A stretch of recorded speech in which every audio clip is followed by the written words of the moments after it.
clear when this attack happened.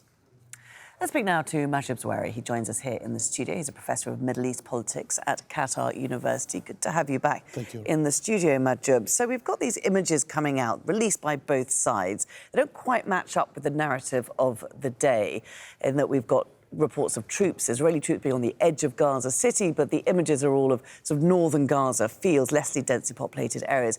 Should we then assume that these images are being released in delay of the events on the ground? There is no doubt that the two sides are trying to present different narratives to support their argument and also to send a message to their own bases, whether in Gaza and to the Israelis, and to the world, because everyone tried to justify and defend their own narrative and defend why they are doing what they do.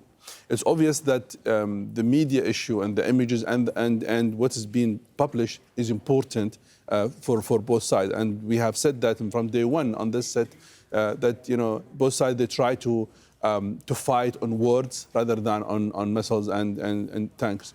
What is significant about this, that there is a huge control of when those footages, when those things should be released. And that is because everyone trying to test the other side, what they want to publish first. I will be responding to them, and it is sign that they believe that this kind of images and this kind of narrative will be influencing future operations and future political decisions. And if you remember, after some statement by the Israelis, Hamas came and released three women, and with the video about 3 women. It's a fight of words between both sides. It's likely to continue, reflecting on what's happened on the ground.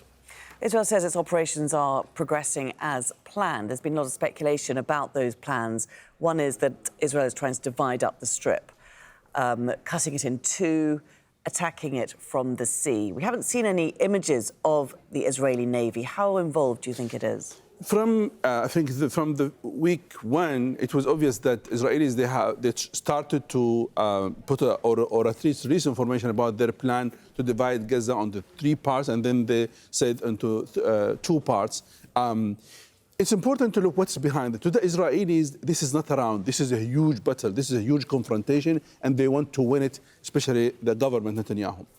To Hamas, this is round. This is only round. So they are not pushing their own forces to fight. From day 2, they announced that they have 4,000 fighters being prepared for this confrontation, and they have 1,500 for logistics. So to me, it doesn't seem Hamas is pushing all of its forces.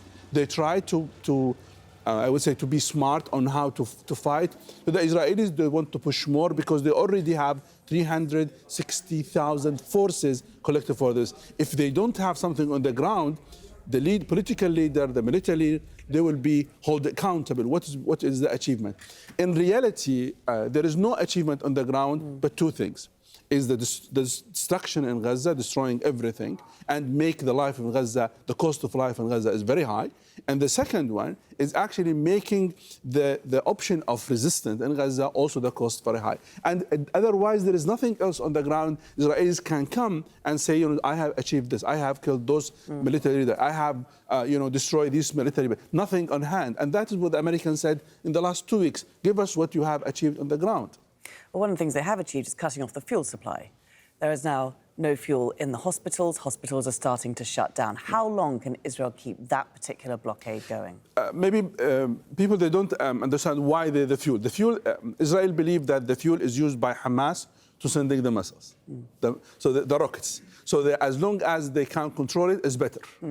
So it does seem that they will control it to the last minute until everything's collapsing, because those rockets is annoying the government, and I think unless there is a pressure on them, it's likely the fuel will not be sent to Gaza. And I think international pressure is important at this point. Yeah. Okay. Well, we'll see how that goes. Majib Zweri, for the moment, thanks very much. My pleasure.